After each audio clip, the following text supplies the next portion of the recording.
Bonjour et bienvenue. Aujourd'hui, c'est notre troisième webinaire organisé par la chaire Agriculture biologique. Celui d'aujourd'hui porte sur un thème qu'on n'a pas encore eu l'occasion d'aborder, qui est celui de la consommation de produits en agriculture biologique. Un sujet qui est notamment en lien avec la baisse de la consommation depuis la crise Covid et puis le contexte d'inflation. Donc aujourd'hui, on se proposait de faire intervenir les étudiants qui ont œuvré sur le premier projet étudiant commandité par la chaire Agriculture biologique, incluant Lucie Boisson, Camille Chartier, Margot Lucci, Karel Enda et Maxime Rouault, qui sont presque présents au complet aujourd'hui pour présenter leurs travaux, qui ont été encadrés par Léa Lecomte et Stéphanie Pérez, enseignants-chercheurs à Bordeaux Sciences Agro, et qui se sont appuyés aussi sur notre mécène Biocop Gironde, qui a été également ressource pour notamment la constitution du questionnaire et ses apports d'experts. Je ne reviens pas tellement sur la programmation des webinaires, vous la connaissez déjà. La prochaine date qui nous concerne en termes de vulgarisation scientifique dans le cadre de la chaire, c'est le séminaire de vulgarisation scientifique qui se tiendra le 28 juin prochain, de 9 h à 12 h 30, et qui portera sur les relations entre agriculture biologique et biodiversité. Dans quelle mesure se rendent-elles des services réciproques? La programmation est en cours, mais je vous invite d'ores et déjà à bloquer la date si ce n'est déjà fait. Je vais tout de suite passer la parole à nos étudiants. On part sur 30 minutes de présentation et puis on se garde un temps jusqu'à 18 h pour échanger en questions et réponses. N'hésitez pas pendant la présentation des étudiants à utiliser le petit module questions et réponses qui se situe en bas de votre écran pour permettre de les garder en tête pour la fin de l'exposé. Et puis, éventuellement, que les étudiants puissent répondre s'il s'agit simplement de précision. Je vous laisse la parole. Merci. Alors, bonjour. Nous allons vous présenter donc notre projet qui portait sur la consommation de produits alimentaires bio en région bordelaise, donc depuis les crises sanitaires et économiques. Donc, ça a été un projet commandité par la chaire agriculture biologique et on a obtenu l'aide de la Biocop. Donc, déjà, revenons sur la définition de l'agriculture biologique. Donc, c'est un mode de production qui a recours à des pratiques agricoles et d'élevage soucieuses du respect des équilibres naturels. Donc, de 2010 à 2021, on a eu une forte augmentation de la demande de produits alimentaires bio en France. Pour répondre à cette demande, on a eu une augmentation des surfaces agricoles bio qui sont passées en l'espace de 11 ans de 1 million d'hectares à 3 millions en France. Donc, le marché français du bio en 2019, ça a représenté un chiffre d'affaires de 11,3 milliards d'euros avec une hausse de 13,2% par rapport à 2018. Et les produits alimentaires bio représentent 96% du marché. Sauf qu'à partir de 2021, on a vu pour la première fois depuis 15 ans une diminution des ventes de bio pour les GMS, grandes et moyennes surfaces, et les magasins spécialisés. Par contre, ce n'était pas vrai donc pour la vente directe de produits bio alimentaires qui, elle, a subi une augmentation. Cette diminution de vente de produits bio qui est tout à fait récente, elle peut être due à plusieurs problèmes. Donc, notamment, on a eu la crise sanitaire Covid-19 et la crise inflationniste qui ont pu impacter donc le comportement d'achat des consommateurs de bio. Donc nous aujourd'hui, on va essayer de montrer les déterminants de l'évolution de la consommation de produits alimentaires bio sur le marché français face aux chocs externes. L'objectif était de comprendre le comportement des consommateurs de bio face aux crises et d'en déduire des recommandations pour promouvoir davantage le bio, donc pour les distributeurs de bio, que ce soit les magasins spécialisés, les producteurs ou bien les grandes et moyennes surfaces. Donc dans un premier temps, on a fait un état des lieux du bio pour avoir une meilleure compréhension du secteur. À partir de cet état des lieux, on a établi une méthodologie, puis on a traité des résultats et finalement ces résultats ils ne suivent pas les tendances annoncées par des lieux du bio, pardon. Puis enfin, on a établi des recommandations pour les distributeurs de bio. Du coup, dans un premier temps, on a fait un état des lieux donc pour avoir une meilleure compréhension des habitudes de consommation des personnes qui achetaient du bio. Donc, on a commencé par regarder un peu quelles étaient les habitudes de consommation pendant la crise du Covid-19. Donc, on a vu qu'on a eu une augmentation de la vente de produits bio de 12,5% en France en 2020, tous circuits confondus, pour un chiffre d'affaires de 13 milliards. On a également eu une prise de conscience des consommateurs. On a notamment eu l'importance d'acheter local et de soutenir des producteurs. Les consommateurs ont également voulu consommer pour être en meilleure santé. Ensuite, néanmoins, cette hausse de la vente de produits bio a bénéficié donc de certains facteurs structurels, notamment donc la pénurie de certains produits dans les GMS qui ont forcé les consommateurs donc à acheter les produits restants, souvent les produits bio. Et enfin, on a eu donc pendant cette période une augmentation de la consommation consommation bio en grande et moyenne surface, car donc les consommateurs avaient tendance à centraliser leurs achats du fait du manque de déplacement. Et donc en conclusion, on a en temps de Covid des achats bio qui ne sont pas forcément volontaires. Et à partir de 2021, on voit déjà une baisse de 2,28% par rapport à 2020, donc de la consommation des foyers en produits bio. Donc, suite à cette crise sanitaire, on a eu un enchaînement post-Covid avec une autre crise qui est l'inflation. Donc, l'inflation, elle est due donc à l'éclatement de la guerre en Ukraine donc en 2022. Donc, je vais vous définir ce que c'est l'inflation. L'inflation, c'est la perte du pouvoir d'achat de la monnaie et ça se traduit par une augmentation générale et durable des prix. Donc, l'inflation, elle a eu plusieurs conséquences sur les produits alimentaires en France, dont notamment avec une diminution de la vente de produits alimentaires bio, donc une baisse du chiffre d'affaires qui est de 6% sur 2022, et donc avec des prix de produits alimentaires qui restent en moyenne 30% supérieurs aux conventionnels. Pour autant, les produits bio, ils subissent moins l'inflation que les produits conventionnels. Donc, à titre d'exemple, on va avoir plus 6,5% sur les pâtes, 5,8% sur les légumes secs, ou encore 5% sur la viande. Tandis que pour le conventionnel, on va avoir donc les pâtes qui augmentent de 20%, les légumes secs de 3,8% et 30% pour la viande. Alors, pour résumer l'état des lieux, donc pour le Covid-19, on a vu qu'on avait une augmentation de la consommation de bio. On avait une prise de conscience sur l'importance d'être en bonne santé. Les achats étaient plus centralisés en GMS dû aux restrictions de déplacement et on avait des achats qui étaient dits non volontaires puisque ils prenaient ce qui restait sur les étals. Pendant l'inflation, donc on a une augmentation générale des prix avec une diminution de la vente de bio, ce qui ne s'était pas vu depuis 15 ans. Mais les produits bio subissent quand même moins l'inflation que les produits en conventionnel. À partir de cet état des lieux, on a pu émettre des hypothèses. Et ces hypothèses, on a pu y répondre par le biais d'un questionnaire qui nous a permis d'exploiter après des résultats. Et donc, on a pu comprendre le comportement des consommateurs. Nous passons maintenant à la méthodologie en voyant d'abord la mise en place d'hypothèses qui guideront notre analyse. Au total, 7 hypothèses ont été émises et elles ont été regroupées en 3 thématiques. La première thématique portant donc sur le revenu du foyer, permettant de voir s'il y a effectivement un lien entre le revenu et la part de budget dédié au bio, avec comme hypothèse, pendant l'inflation, il y a un lien entre le revenu et la part du budget alimentaire dédié au bio. Une hypothèse H2 stipulant que pendant la période de COVID-19, il y a eu plus d'achats de produits alimentaires bio pour des raisons de santé. Et pendant l'inflation, les personnes ont moins acheté les produits alimentaires bio en raison de la hausse des prix. Et la deuxième thématique porte sur la composition du foyer avec une hypothèse H4 stipulant que les personnes âgées consacrent une plus grande partie de leur budget au bio et ont eu une consommation plus stable pendant les différentes crises. Et la dernière thématique porte donc sur la réflexion sur le prix avec une hypothèse H5 selon que pendant la période de COVID-19, les consommateurs ont pu privilégier les achats en circuit de proximité, en GMS et aussi les achats sur Internet. En H6, les consommateurs trouvent donc que le prix des produits alimentaires bio est injustifié et en H7, ils ne connaissent pas réellement la répartition des produits alimentaires bio. Et afin de vérifier donc ces hypothèses, nous avons donc établi un questionnaire subdivisé en 5 grandes parties. Une première partie portant sur la consommation de produits alimentaires bio avant la crise COVID-19, permettant donc de connaître les habitudes de consommation de nos consommateurs et également de voir les principaux aliments qui sont consommés. Une deuxième et troisième partie portant sur la consommation de produits alimentaires bio pendant la crise COVID-19 et pendant la période d'inflation pour voir comment ces consommateurs ont pu adapter leur consommation en fonction des crises et pourquoi aussi ils ont changé leur consommation. Une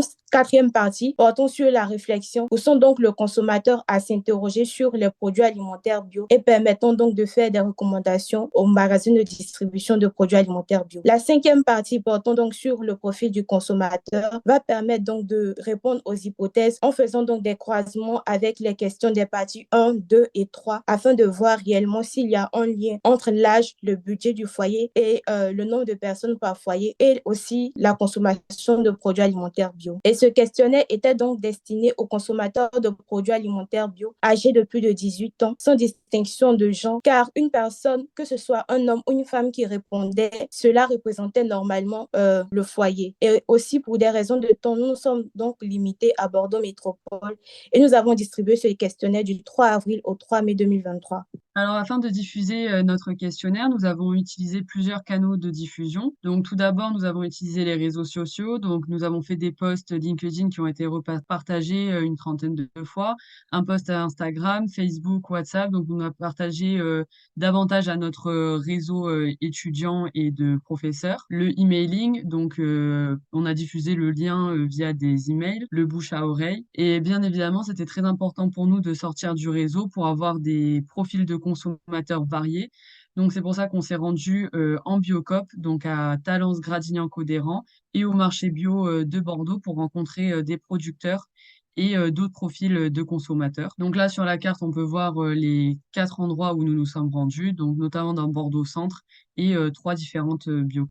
Afin de diffuser le questionnaire, nous avons eu plusieurs formats pour le diffuser, donc des affiches et des flyers. Donc vous avez le flyer représenté là sur la diapositive. Les affiches ont été posées à Bordeaux Sciences Agro, Bordeaux Centre, dans des boîtes aux lettres et en Biocoop. Et au niveau des formats, donc on avait format papier via un lien internet, le QR code à scanner qui était présent donc sur les flyers et les affiches, et sinon directement en ligne sur des tablettes. Donc ensuite, pour éviter les biais lors de l'interprétation donc de nos résultats, on devait avoir donc un échantillon qui était représentatif de la population française, notamment au niveau de l'âge. On a donc construit notre questionnaire avec les mêmes catégories d'âge présentes sur l'INSEE, de sorte à pouvoir effectuer donc un redressement avec ces données. On remarque notamment donc que dans nos données à gauche, on a un excédent de jeunes et un manque de personnes âgées. On va donc associer donc un coefficient à chaque catégorie d'âge pour pondérer les réponses des profils correspondants. Il va associer donc un poids plus important aux catégories sous-représentées, donc ici les personnes âgées, et un poids moins important aux catégories surreprésentées, donc les jeunes pour nous. Ensuite, du coup, pour répondre à nos hypothèses, on va devoir croiser certaines questions pour vérifier s'il y a un lien de dépendance donc, entre deux variables notamment. Donc, on fait des tableaux croisés. Et donc, par exemple, pour l'hypothèse H1, qui suppose un lien entre le revenu et la consommation bio pendant l'inflation, on va croiser donc la question qu'est le revenu du foyer avec la question pendant l'inflation, qui est la part de votre budget alimentaire dédié au bio. Et donc, le logiciel qu'on utilise va nous donner un test statistique qui va vérifier le lien de dépendance entre ces deux variables. En résumé de la méthodologie, retenons qu'à la suite donc de des lieux, 8 hypothèses ont été mises en place et ont été vérifiées par la mise en place d'un questionnaire et qui a été distribué de différentes manières. Et les données recueillies par la suite de ces distributions ont donc subi un redressement à partir des données de l'INSEE. Et enfin, un croisement de certaines questions a été fait pour vérifier les différentes hypothèses. Nous passons maintenant aux résultats qui ne suivent pas réellement les tendances énoncées. D'abord, nous verrons un profil de consommateurs varié. Au total, nous avons eu 329 répondants, dont 316 consommateurs de produits alimentaires bio. Et le revenu moyen de nos consommateurs se situait dans la tranche 3 001 et 4 000, ce qui était également vérifié par les résultats de l'INSEE. Et aussi, en moyenne, la majorité de nos foyers comptaient donc 2 personnes avec une moyenne de 2,4 personnes par foyer, qui est également vérifié par l'INSEE avec une moyenne de 2,39 personnes par foyer en Gironde. La majorité donc de nos foyers étaient sans enfants, avec une moyenne de 0,7 enfants par foyer, qui n'est malheureusement pas vérifiée par l'INSEE. Et les principales communes où nous avons eu le plus de répondants sont Talence, Gradignan et Bordeaux, avec un taux de répartition de 20,9% à Talence, 17,8% à Gradignan et 9,7% à Bordeaux. Donc, pour ce qui est des différentes catégories de produits alimentaires le plus consommés, donc on va retrouver les fruits et légumes, les produits laitiers et œufs et les produits d'épicerie, donc épicerie sucrée et salée. Et donc, ces résultats, ils sont en accord justement avec les résultats de l'agence bio. donc en 2019, avant la crise Covid justement. Par contre, ces résultats, ils vont être échangés au niveau de la proportion, donc avec les produits d'épicerie qui vont être en première place, les fruits et légumes en seconde place et les produits laitiers, eux, donc en dernière place des catégories les plus consommées. Donc ensuite, on leur a demandé pour quelles raisons nos répondants consommaient du bio. Donc à 49%, ils consomment du bio pour l'impact sur leur santé. Ensuite, à 45% plutôt pour la qualité nutritionnelle. Également 40% plutôt pour la traçabilité et le suivi. Et ils sont presque 60% à consommer du bio pour le respect de l'environnement. On voit le respect de l'environnement est une raison plus importante que l'impact sur la santé. Et enfin, en termes de budget, en moyenne, donc, nos répondants consacrent entre 40 et 50% de leur budget alimentaire aux produits alimentaires bio, donc avant la crise Covid. Ensuite, pendant les crises, on a remarqué donc, que les consommateurs sondés ont très peu modifié leurs achats pendant le Covid, avec une légère tendance à la baisse, ce qui contredit ce qu'on avait vu un petit peu dans la bibliographie. Ensuite, on voit que cette baisse se traduit donc avec en moyenne plus que 20 à 30% du budget alimentaire réservé au bio pendant le Covid. On a eu également une modification du panier parmi nos répondants, donc 56% ont acheté plus de fruits et légumes, 40% plus de produits laitiers et 52% moins de viande. Et enfin, donc pendant le Covid, c'était les magasins spécialisés bio et la vente directe qui étaient privilégiés pendant la crise, qui contredit également ce qu'on avait trouvé dans les biblios. Ensuite, pendant l'inflation, donc pareil, les consommateurs ont peu modifié leurs achats. On a cependant parmi ceux qui l'ont fait une grosse tendance à la baisse, totalité. En majorité, donc nos répondants ont réservé moins de 30% de leur budget alimentaire à l'achat de produits bio pendant l'inflation. Ils ont modifié également leur panier avec 43% donc, qui ont acheté moins de fruits et légumes et 61% qui ont acheté beaucoup moins de viande. Et enfin, les magasins spécialisés bio et les GMS ont été privilégiés pendant cette période. Donc maintenant, on va passer aux différents résultats à nos hypothèses. Donc la première hypothèse était que pendant l'inflation, on a un lien entre le revenu et la part de budget bio. Donc pour répondre à cette hypothèse, nous avons croisé donc deux questions. Donc celle sur le revenu et celle sur la part du budget alimentaire dédié au bio. Donc avant les crises. Donc on va s'appuyer cette fois-ci donc sur une situation standard. Donc après avoir croisé les résultats, on peut remarquer que l'hypothèse elle est vérifiée. Donc on a une dépendance entre le revenu et la part du budget alimentaire dédié au bio.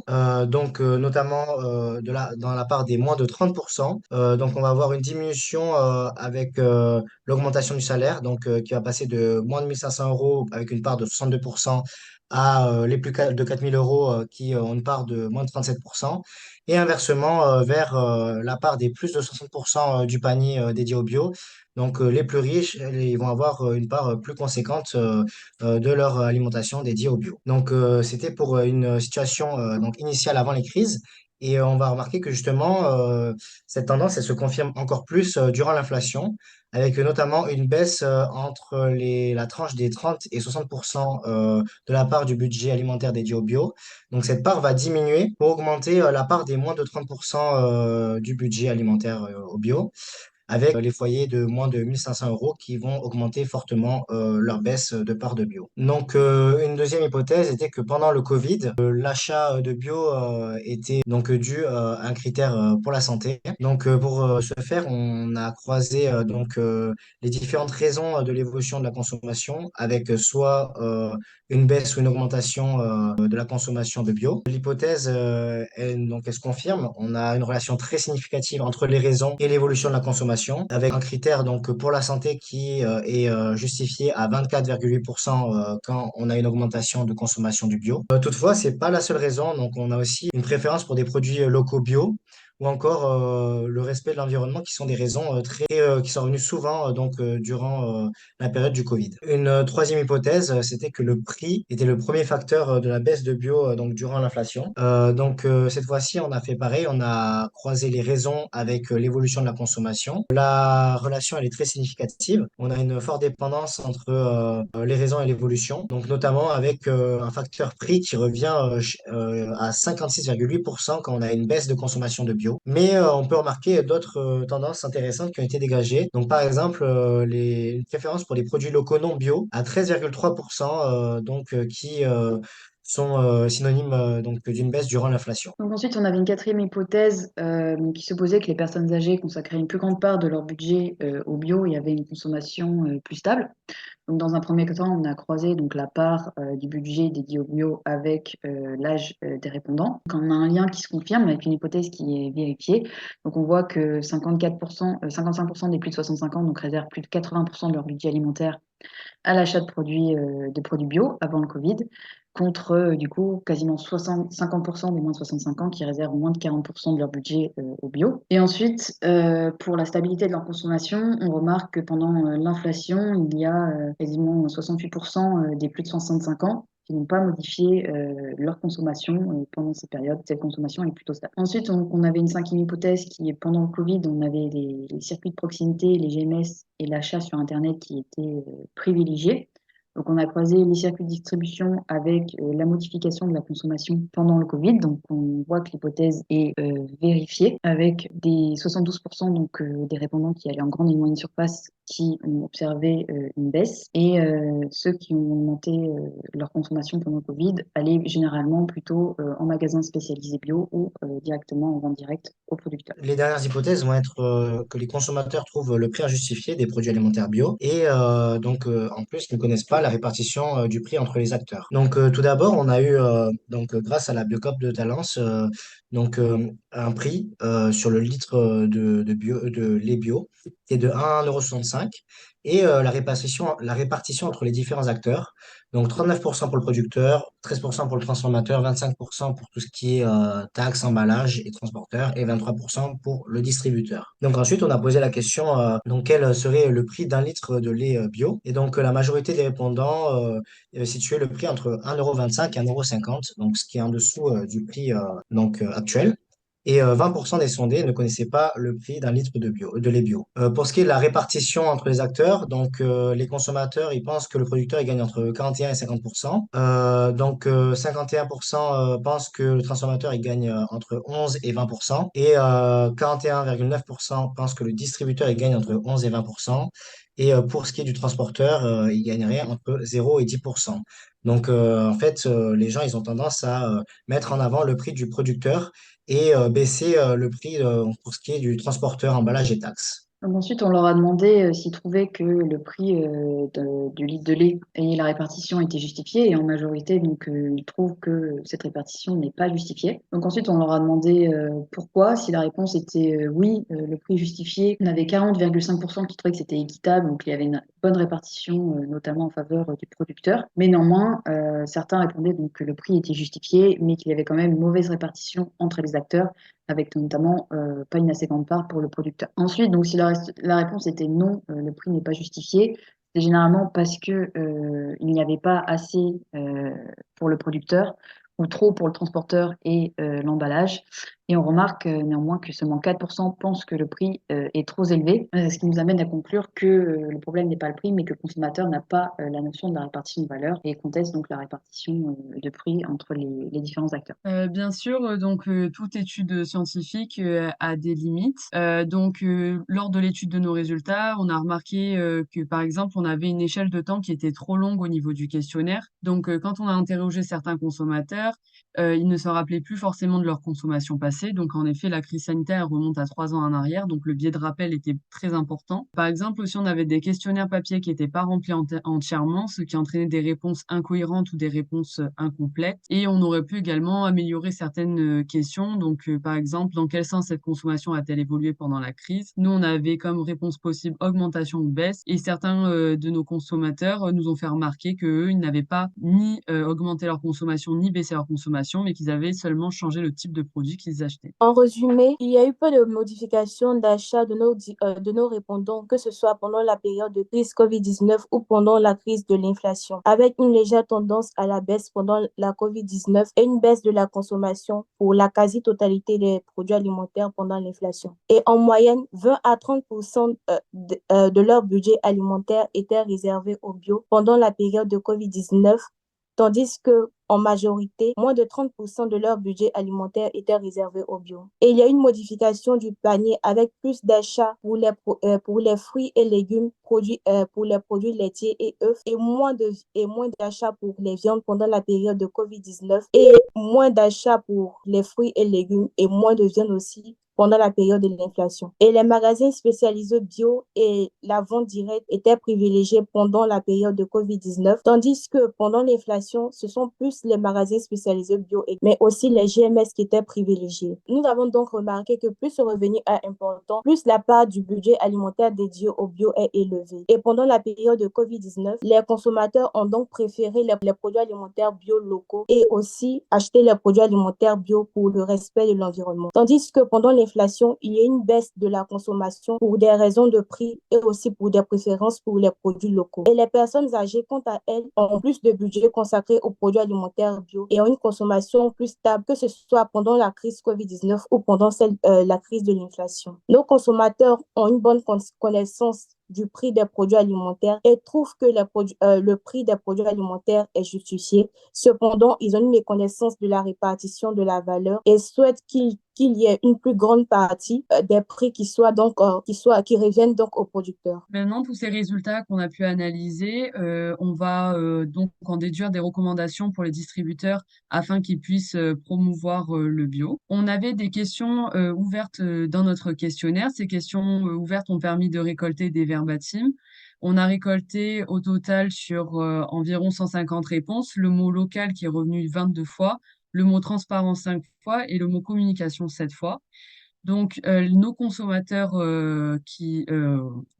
interrogés veulent qu'on mise davantage sur le local. Ils ne veulent pas qu'on vende par exemple, des bananes bio qui viennent du bout du monde. Et au niveau de la transparence et communication, ils veulent qu'on insiste davantage sur les bienfaits du bio sur la santé humaine et planétaire, et notamment communiquer davantage sur le cahier des charges et l'origine des produits. Alors, pour le local, les consommateurs privilégient aujourd'hui le local au bio, mais souhaitent associer les deux. Donc, il faudrait privilégier les produits bio français régionaux et limiter les produits bio en France et privilégier davantage des produits bio de saison. Ils veulent aussi davantage de liens entre les producteurs, distributeurs et consommateurs. Donc, les consommateurs veulent savoir de quelle exploitation provient le produit, qui est l'agricultrice ou l'agriculteur derrière le produit, ou en tout cas, voilà, l'entreprise derrière le produit qu'ils achètent. Ça peut notamment être fait par le biais d'affiches qui mettent en valeur le producteur ou l'exploitation. Au niveau de la transparence, ils entendent une meilleure transparence au niveau de la répartition du prix entre les acteurs.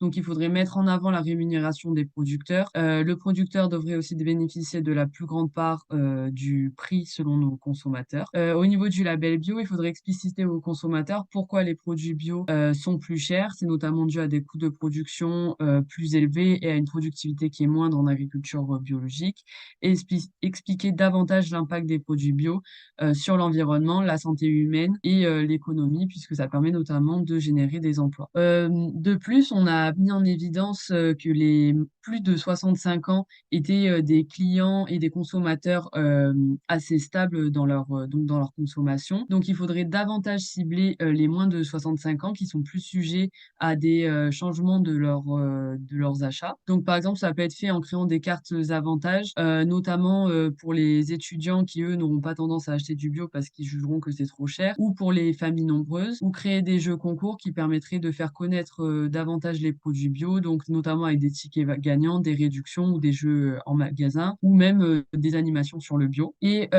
pour notamment les foyers qui ne peuvent pas se permettre d'acheter du bio puisque leurs revenus sont trop faibles, les magasins pourraient suivre le mouvement anti-gaspi, donc par exemple en proposant des paniers qui sont moins chers et plus accessibles, donc avec des produits à date de consommation limitée, ou ce qu'on appelle des légumes moches ou des légumes par exemple hors calibre, ou proposer par exemple des paniers anti-inflation. Donc nous on a mis en évidence que les fruits et légumes, les produits d'épicerie, les produits laitiers, c'était les produits bio les plus achetés. Donc pourquoi pas créer un panier anti-inflation avec ces produits-là, donc les plus utilisés et les moins chers en rayon. En conclusion, on a réalisé un état des lieux qui nous a permis de mieux comprendre les habitudes de consommation du secteur bio pendant les crises, ce qui nous a permis d'établir une méthodologie, donc notamment grâce à des hypothèses qui nous ont permis d'établir un questionnaire, puis d'interpréter des résultats. On a pu donc mettre en évidence les déterminants de l'évolution de la consommation des produits alimentaires bio sur le marché français face aux chocs externes. Ces déterminants sont l'âge, le revenu, plus de local et plus de transparence sur les produits bio. Les produits bio actuellement, ils sont en concurrence avec les produits locaux non bio. Donc, on a vu aussi que nos résultats n'étaient pas toujours en accord avec l'état des lieux qu'on avait fait. En termes de recommandations, donc il faudrait favoriser le local, améliorer la transparence et la communication, cibler davantage les moins de 65 ans et lutter contre l'inflation, notamment par exemple avec des paniers anti-gaspi ou anti-inflation. Donc aujourd'hui, la question qu'on pourrait se poser, c'est est-ce qu'il faudrait lier le label bio avec le local? Est-ce que cela serait possible? Sinon, peut-être que ces deux termes seraient voués à rester en concurrence. Merci de nous avoir écoutés. Si vous avez des questions, on peut y répondre. Merci beaucoup pour cette présentation, fort sympathique. Il y a j'ai quelques questions moi sur un moment vous avez dit le redressement à partir des données de l'INSEE. En fait, vous avez revu, vous avez corrigé en fonction des données de l'INSEE vos propres données ou pas? Oui, c'est ça. On s'est servi en fait des données de l'INSEE pour avoir des poids de réponse plus adaptés à la population française. D'accord. Ouais. Et après, effectivement, bon, on s'aperçoit que quand ils répondent, c'est 60% qui pensent à l'environnement quand ils achètent du bio. Bon, je pense que c'est un peu biaisé, c'est la réponse un peu facile qu'ils ont entendue dans les médias, etc. Et c'est la réponse qui soulage un peu la conscience. Donc, c'est mieux que de dire c'est pour ma santé, c'est pour moi personnellement, et je réponds plutôt pour l'environnement, quoi. Mais bon. Tant mieux, enfin, s'ils sont sensibilisés au moins pour quelque chose, c'est quand même bien, quoi. Donc, je pense qu'il y a des pistes intéressantes. En fait, oui, c'est surtout cette méconnaissance de la répartition des valeurs. Effectivement, ils en parlent souvent. Bon, c'est difficile hein, pour un consommateur, d'abord parce qu'il n'a pas que ça à faire. Hein, quand il achète des produits, on se rend compte que il n'a pas le temps et puis, enfin, ça l'intéresse pas forcément. Mais ce serait intéressant. Enfin, moi, j'essaie de privilégier le fait ou de demander, de faire des demandes pour qu'on puisse au moins afficher le prix producteur, net producteur, quand ça sort de son exploitation, quel est le prix que le producteur va toucher pour lui, et ensuite, eh bien, quel est le prix consommateur. Et là, effectivement, ça nous permettrait à nous producteurs d'éviter les dérives en fait. C'est-à-dire qu'il y a certaines GMS, certains magasins qui en fait ont tendance à mettre pas mal de coefficients multiplicateurs. Mais si vraiment on connaît, si le consommateur a en gros affiché le prix net producteur, ce sera plus difficile après au niveau du commerce de dire, ben voilà, je peux mettre un peu le prix que je veux parce qu'après tout, voilà, c'est invérifiable. Donc ça, ce serait intéressant. Après, ouais, j'ai un peu de mal avec le local parce que nous, on s'aperçoit qu'ils arrivent des fois à vendre sous prétexte de produits donc locaux, de produits juste à côté. Du coup, c'est un produit sain, et ce qui est pas forcément vrai. Et donc, ils sont capables, quelquefois, même dans des marchés de villages, des marchés dans des petites villes, de vendre des produits dits locaux, mais qui sont en fait des produits industriels, quoi. Donc ça, c'est un peu dangereux. Il faut qu'on se méfie. Il faut pas qu'on tombe dans ce biais-là. Et après, en fait, la solution, c'est certainement de faire de la publicité, de parler du bio, parce que c'est quand on parle d'un produit que les gens consomment. Donc, je pense que voilà, si on veut vraiment développer le bio, et après, quand on parle de ce que ça coûte aux consommateurs, en fait, je pense il en a aucune idée de ce que se coûte réellement ce qu'il consomme, la part en fait dans son budget, la part de ses déplacements, de ses loisirs, de ses loyers ou de ses frais d'appartement, d'électricité, tout ça, et la part alimentaire qui en fait n'est pas si importante que ça, quoi. Quand on regarde à l'arrivée, c'est pas si énorme que ça, quoi. Donc il y a peut-être une piste à creuser un peu là-dessus, d'expliquer ou en tout cas de présenter au consommateur, lui dire que quand il achète bio, dans sa part de budget, c'est même s'il paie un peu plus cher, ce sera quand même infime, quoi. Hein, il y a quand même beaucoup de dépenses qui sont bien plus importantes que l'alimentation et qui pourtant est essentielle pour lui et pour sa santé et pour la planète, quoi. Donc voilà, je pense qu'il y a pas mal de leviers. Mais en tout cas, moi, enfin, j'ai trouvé votre présentation là, très, très intéressante. Ouais, je pense que ce serait intéressant de la diffuser parce que il y a des choses quand même à retenir et voilà, ça peut être la base de discussion et voilà, développer peut-être à partir de là, en fonction des diverses hypothèses, des pistes voilà, de développement. Voilà. Merci pour votre réponse. Alors, je réagis à mon tour. Alors, bon, moi, je suis habitué à entendre des choses factuelles faites par des gens qui s'appellent Liry, Nielsen, voire le ministère ou les ministères. Donc, des choses factuelles. Donc, déjà, félicitations parce que ce que vous avez fait sur votre échantillonnage, tel que vous l'avez traité, vous êtes pas loin de la vérité facturable. Là, c'est celui qui paye les études qui vous le dit. Donc, vous êtes arrivé, c'est un très beau travail, hein. Vous êtes arrivé à être pas loin de ce qu'on affiche quand on demande des études très précises sur la bio, sur le comportement de nos consommateurs. Alors, moi, je vais réagir de manière factuelle. D'abord, et puis de manière professionnelle et syndicale de quelqu'un qui défend ce mode de consommation. La Cour des comptes, elle a fait des remarques à la France. La bio, c'est 6%, on va dire, du chiffre d'affaires de l'alimentaire en France. C'est 10% des surfaces de ce pays, c'est 19% de l'emploi agricole et c'est 3% des aides publiques. Si je dis ça en introduction de mes propos, c'est pour dire que je disais tout à l'heure, puisque je sors de l'Assemblée générale de l'interprofession, je disais à l'État, si moi on m'avait pas imposé de rouler à 70 en me flashant, en me contrôlant mon taux d'alcoolémie et en regardant si j'avais bien ma ceinture de sécurité, parce que tout ça, ça a été l'imposition pendant 30, 40 ans d'une politique publique pour passer de 16 000 décès sur la route à 3 000, 2 500, peut-être, je le dis, que je roulerai à 140 pour aller sur le bassin d'Arcachon sans mettre ma ceinture de sécurité en ayant bu du vin de Bordeaux. Bon. Donc, j'ai compris tout au long de ma vie, entre celle de ma vie d'étudiant et maintenant, qu'il fallait que je me calme. Et le législateur a trouvé le moyen de me calmer.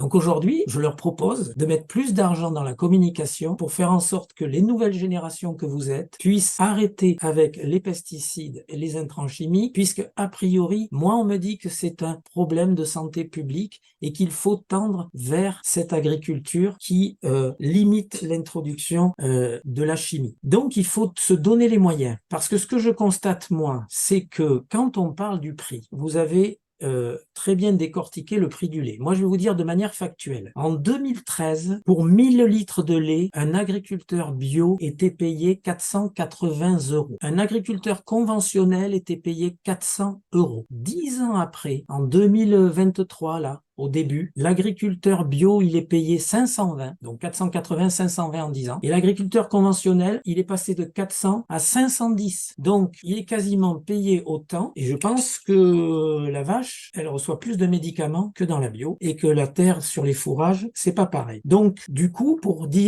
parler du local et du bio et local, on voit que un paysan en local qui fait du lait, en conventionnel aujourd'hui, il est mieux payé sur 10 ans. Mais parce qu'il a su, depuis 10 ans, vous marteler, il a eu des moyens de dire on n'est pas assez payé. Voilà. Une autre réflexion à ce titre, c'est de dire que quand on définit, quand le consommateur il parle de juste rémunération et de juste prix, et on a bien vu sur votre étude que le prix est un frein, et on le voit en termes d'inflation. Quand il y a le Covid, j'ai peur pour ma santé, je vais sur la bio. Quand tout d'un coup je sors du Covid et qu'il y a de l'inflation, alors là j'ai peur pour mon porte-monnaie et je prends plus les produits bio. Mais pourtant, je n'entends pas parler de la baisse de vente de l'iPhone. Je n'entends pas parler de baisse de visites dans les lieux de loisirs comme les parcs à thème. Ça veut dire que les Français continuent à dépenser pour le loisir et je vois toujours autant de gens qui font la queue pour acheter de l'essence ou du gasoil pour se déplacer. Donc ils continuent à se déplacer. Et si vous êtes bordelais, vous voyez que sur la rocade, elle fait 3 voies, 6 voies. Je pense que si elle fait 18 voies, il y aura toujours autant de bouchons. Plus on est de fous, moins on rit. Donc, il y a par contre un réflexe sur l'alimentation. On considère que la bio, non seulement c'est cher, mais certainement ça apporte pas beaucoup plus. Et donc, on réduit ses achats. Je vais vous donner 2 exemples encore. Qu'est-ce qui est dans le rayon boisson le plus vendu en termes de chiffre d'affaires l'an dernier en France? La bouteille de Ricard, 1 litre. Je vous laisse me dire si c'est tellement bon pour la santé qu'il faut absolument que ça fasse le plus de chiffre d'affaires. C'est à égalité avec la bouteille d'eau cristalline. Donc, c'est quand même pas mal. Mais je crois que dans le Ricard, on y met un peu d'eau. Ça peut s'expliquer. Et juste pour vous dire, la troisième vente, c'est Heineken en 20 x 25 centilitres. La 10e, c'est le whisky. Bon, voilà. Donc, quand on veut se faire plaisir, quelque part, on sait dépenser.